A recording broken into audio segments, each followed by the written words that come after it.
What is up guys, it's Simon from PianoPig.com, and in this video I'm going to give you an overview and summary of pretty much everything you need to know about major 251s, including what they are, how to play them, and how to develop them into quite advanced progressions. So I've actually just released a brand new course called 251 Mastery, which is now available inside the PianoPig Academy.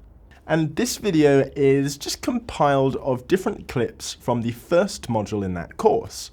So it is just going to be an overview and a summary, but it is still going to be very useful. And if you like what you see and you want to learn more about these sorts of things at a much deeper level, along with practice exercises and backing tracks, then I encourage you to come and join us in the Academy.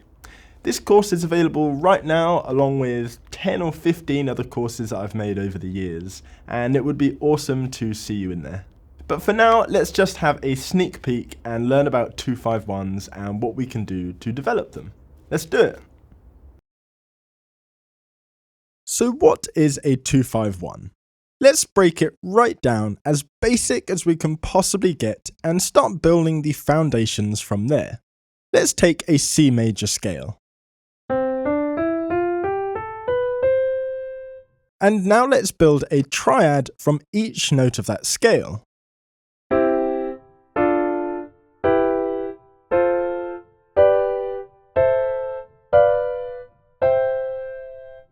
So that gives us all of the diatonic triads within the key of C major. And we can number them as well. 1, 2, 3, 4, 5, 6, 7, and then we're back to 1.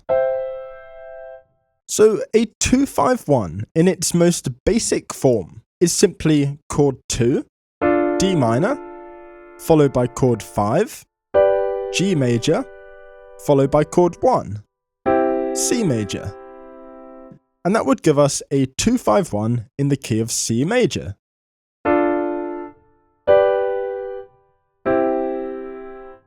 And that's basically it. Everything else we add to this are just different ways of making it sound better by doing things such as adding different chord extensions, changing the inversions. There's all sorts of ways to modify it to make it sound different. But this is the underlying theory behind it all, and the foundations that everything else is built upon. So make sure you understand that.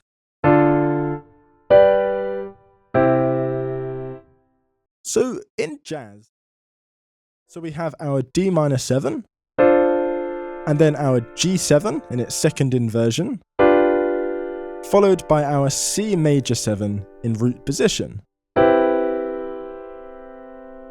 And this decrease in movement makes the whole thing sound so much smoother.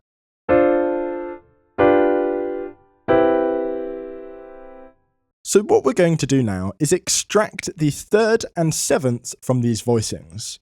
So here's our D minor 7.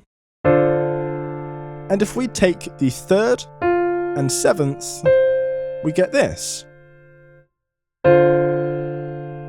If we do the same with our G7, take the 3rd and 7th, and again with our C major 7, the 3rd and 7th, we then have this.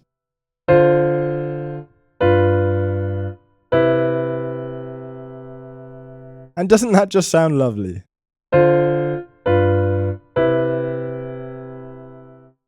So we've got a 251 in C, and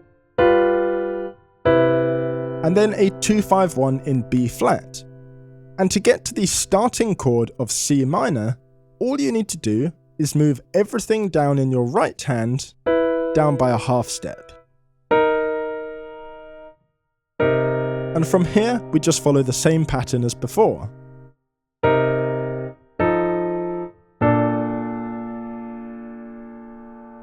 And from there, you can just keep following the same pattern. So from the top, a 251 in C, then we have a 251 in B flat, then again in A flat, then again in G flat, then again in E, and then again in D. And then we're back to where we started.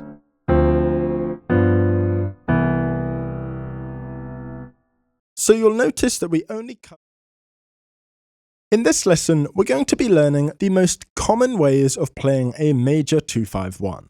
And if you've been watching all the lessons from this course in order, this is actually going to be fairly straightforward.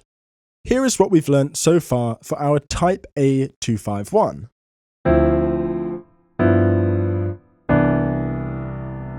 And here is our Type B.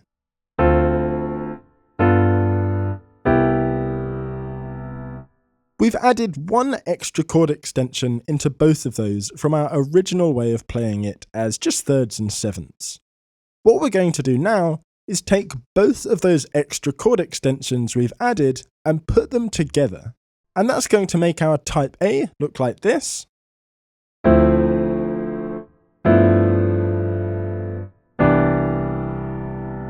And our Type B will look like this.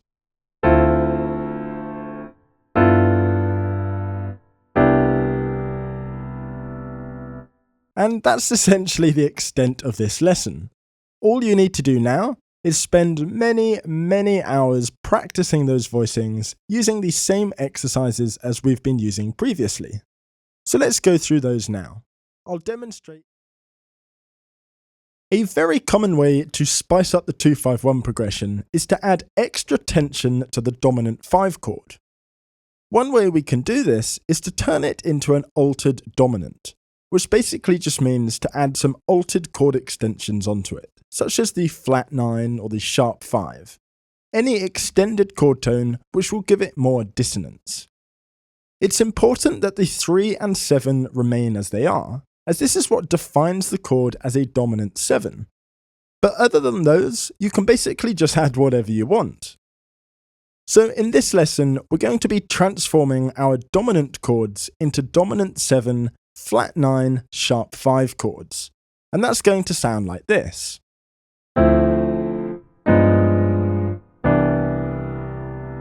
And for Type B,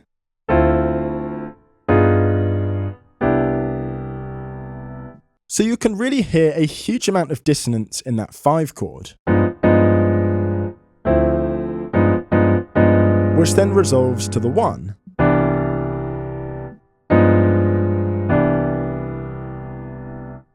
And this is really useful when soloing over 2-5-1s, for example. If you want to build more tension in your solo, this is a great way of doing that, because you could then use the altered dominant scale over the top of this voicing.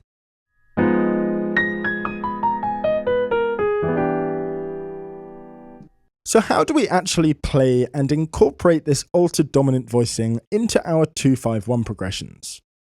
Well, the only thing we're changing is the 5 chord. The 2 chord and the 1 chord remain untouched. For our Type A progression, so far, we've been playing the 5 chord like this.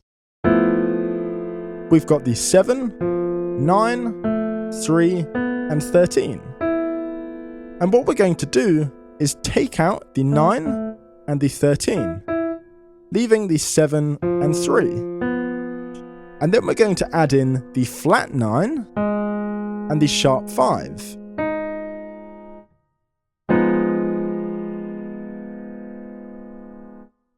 So in terms of the whole progression, one way to remember it is if we're coming from the 2 chord, we just need to move the top 3 notes of the voicing down a half step.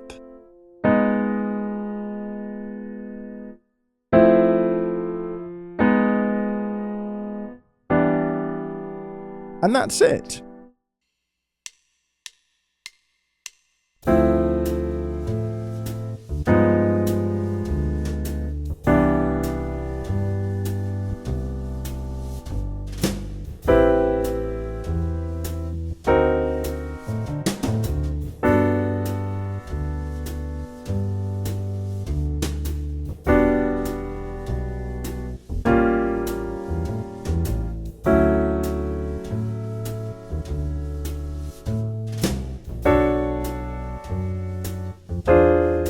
So I hope you found that mini 251 masterclass useful. As I mentioned earlier, this video was just made up of clips from my brand new course, 251 Mastery, which is now available within the PianoPig Academy. So if you did find this video useful and you want to get really stuck in with mastering this very common chord progression, then why not come and join us in the Academy? I look forward to seeing you there.